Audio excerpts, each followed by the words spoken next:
If you have ever driven a car with a sunroof and felt the cabin instantly change when you crack it open, you already get why people like them. A sunroof is a glass panel in the roof that can tilt or slide open to bring in light and fresh air. Some are manual, using a simple latch and sliding track, but most modern ones are powered, controlled by a switch that moves the glass smoothly. The basic system is simple: glass panel, tracks, motor if powered, seals to keep water out, and drain tubes to route water away because no roof opening seal is perfect forever.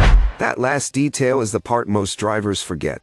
If drain tubes clog, you can get water leaks into the headliner or pillars even if the glass looks closed properly. Step by step. If you want a sunroof to stay trouble-free, keep the tracks clean, do not force it when it is iced over, and pay attention to whine noise or slow movement because those can be early signs of alignment or lubrication issues. A sunroof is not complicated, but it is a moving opening in the roof, so the long-term experience depends on keeping the mechanism and drains in good condition.